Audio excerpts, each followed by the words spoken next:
So today's bath bombs were like this really cool, super awesome idea that I had. And then I realized while I was making them that probably all of you guys are making your bath bombs like this. And this is a not a pro tip at all. It's kind of a where have you been, Mrs. Soap and Clay thing, moment, whatever. But I was very proud of myself. And in the event that you guys don't know about it, maybe this is cool. I don't know. I'll tell you more about the thing that I probably should have known about, and you probably already do know about in just a minute. But before I do, hello, I am Mrs. Soap and Clay. Let's make stuff.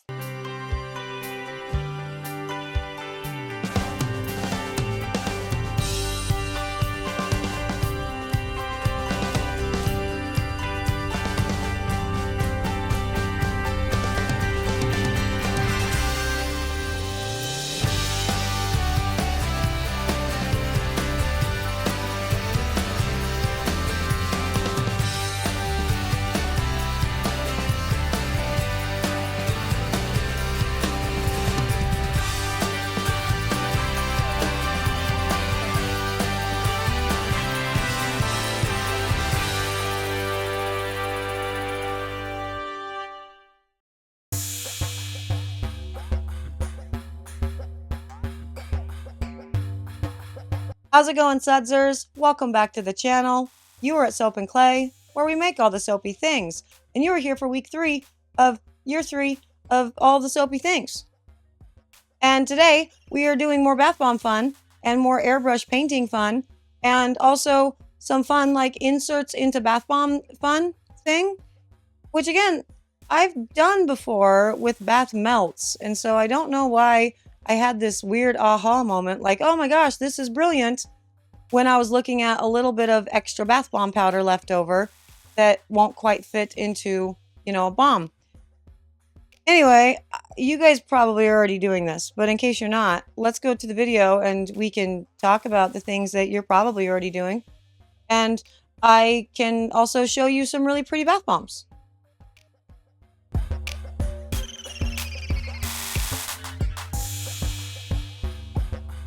Okay, so today we are doing really pretty bombs. They are tea bombs to go with some really awesome tea soaps that I am doing for my winter line. And I kind of got this weird idea after Soap Chef sent me some molds that I purchased, but also in addition to the molds that I purchased, she sent me little mini 3D molds in like the shape of Christmas trees and peppermint sticks and whatnot. And I went, well, mini bath bombs are cute, but what else can we do with little bombs inside of big bombs? And I'm sure for many of you, you're like, Mrs. Soap and Clay, why does it take you so long to, realize things that we've been doing forever? And the answer to that is, I don't know. I don't know. I really don't know.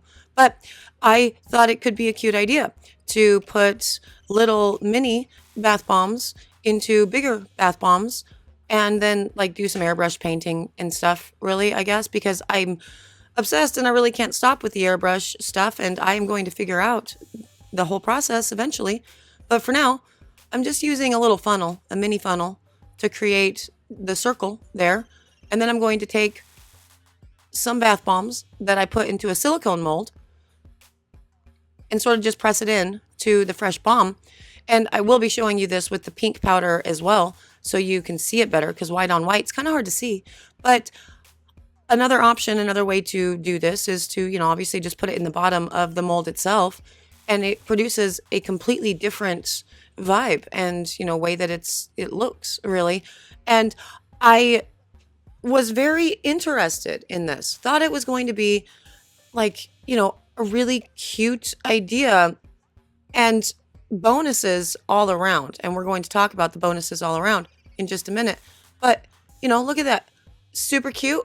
And then you just do the whole thing white, and then you can use your airbrushing to create like an ombre or a watercolor, which I'm going to do in this video. And you're going to see that I'm not actually good at it. Like my design did not work out with these, but this is part of what we do here. I show you guys my process of learning to get good at things because I don't like just presenting that, oh, hey, look how easy and simple this whole thing was.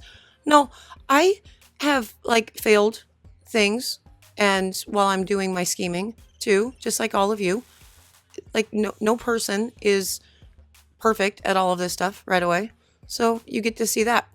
But I really love this. And again, the reason why it's kind of weird to me that I didn't think about doing this before is because I have been doing the bath melts on top of, bath bombs forever with the cocoa butter and the shea and whatever. So you get some extra moisture or whatnot in your, bath time experience.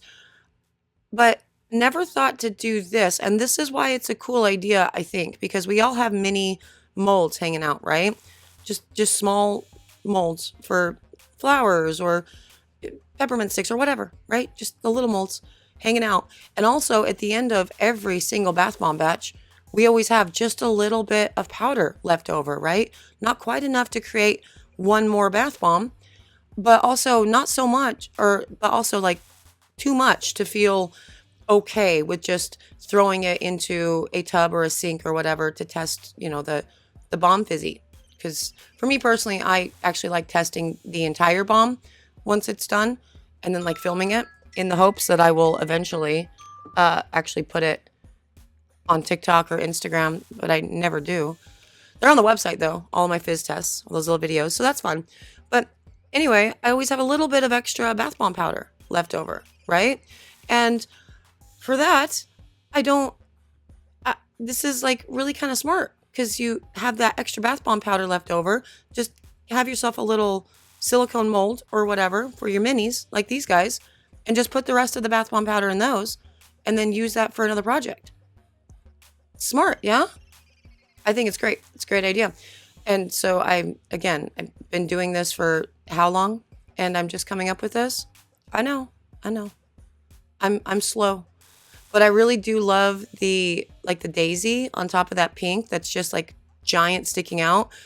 It's a really cool look, interestingly, and shockingly it stayed, because that little daisy flower looking thing there is actually not really little. It's about 1.5 ounces when it's all said and done.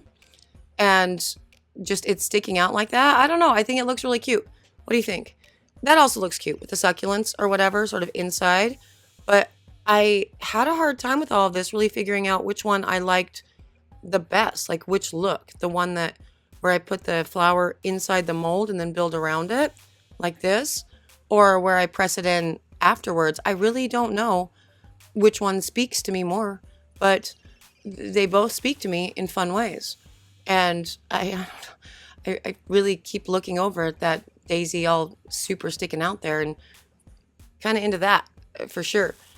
Obviously, the benefit of this one is it's for sure inside the bath bomb and you don't have to worry about it ever falling out. But really, none of these fell out at all. They, the bath bomb powder around it hardened and did its thing and kept everything in. But see, that's another look as well.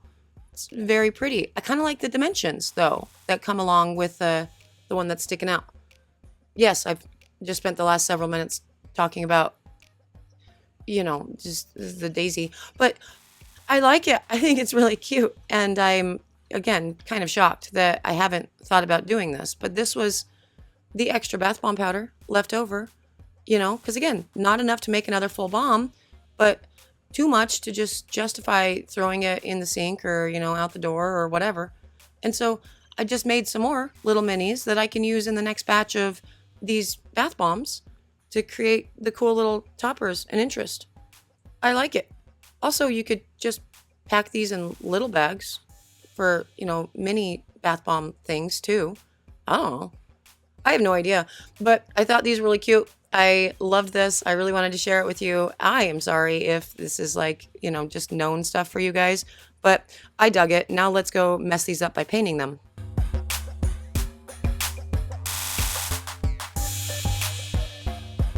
And I really kind of do mess all of these up. So my vision with all of this was, again, to create sort of like an ombre type experience.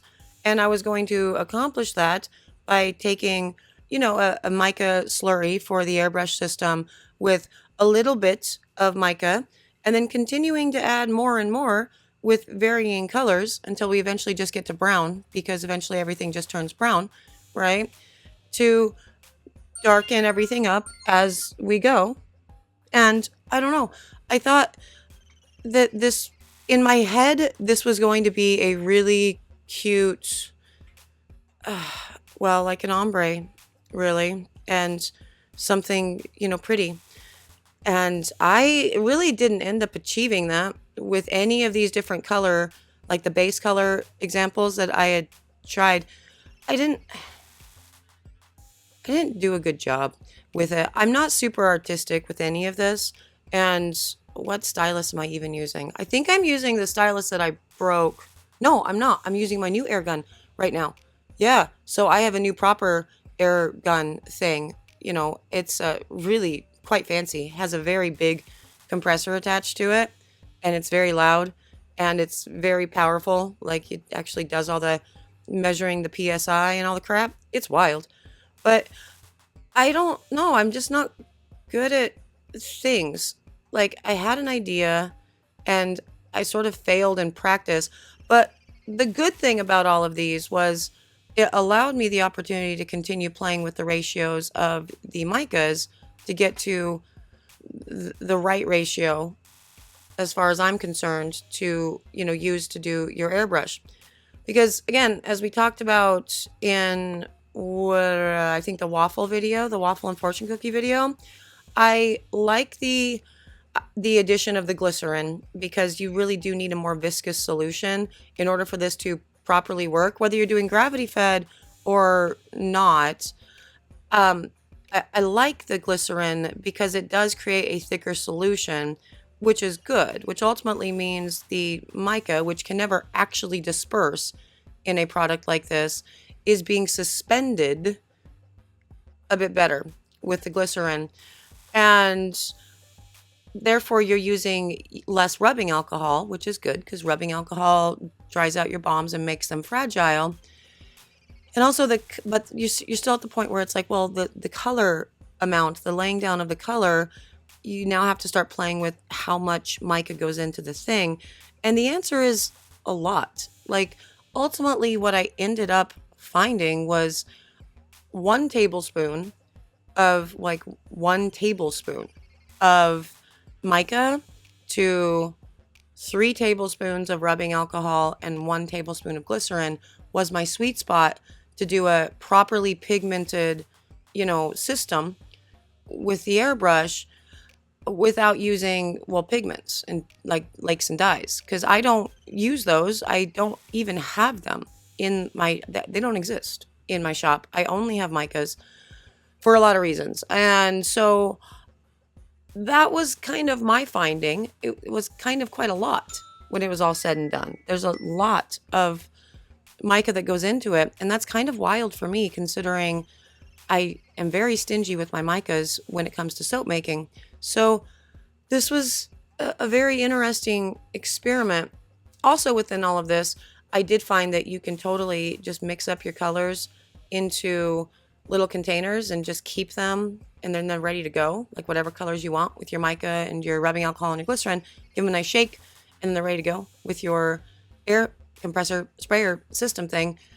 And I'm working with that system right now, but I believe I'm going to find with that system, just like I found with pre-mixing my micas for soap making, that it's actually more trouble than it's worth, and super not, there's really no benefit to it. But in this instance, because I'm having a hard time figuring out how much I should mix up at a time, right now having that backstock kind of works. But yeah, like I said, I messed up my vision, but I don't know. It's kind of cute. Yeah, no. So at the end of the day, the ones that have the big thing, they're my favorite for sure. Like, by a factor of all of the factors. They're so freaking cute. I can't even. And I thought, it was a cool way to get rid of that little extra bit of bath bomb powder that you have left over. Not quite enough to make a full-size bomb, but not so much that you don't feel bad about just throwing it out. And so just have a little mini mold thing hanging out there. to put your extra bath bomb powder in, and then you've got embeds for your next cool round. I love that. Thought it was very smart. And I got the idea because Chef sent me some little mini 3D mold things. So thank you for that, Chef, for sure. These are super cute. They will be part of January's bomb boxes, I believe. I think that's right. And they are paired with some tea soaps that actually will be on the website this week. So maybe it's part of the holiday line. I don't know. We're just taking it as it comes right now, really. So 'tis the damn season and it's super wild. But I hope you guys had fun with this one. Speaking of 'tis the damn season, next week we are starting another Project Soapway challenge thing and announcing the 3 winners for the second theme. And I'm very excited about that. And I bet, based on, me saying 'tis the damn season and the week that it's being released, that you already know what I'm doing and what the challenge is. And, for those of you that are membered sudsers and Discord sudsers, you know that for sure, because you were around for that. But tomorrow we will be starting a new Project Soapway. So I'm very excited for that. There'll probably be lots of tears because that seems to be how this is all going. So I'm going to go and, hang out with my family for the afternoon and do the not tear things and prepare myself for that. But I will see you guys all again tomorrow for another round of Project Soapway fun. Bye.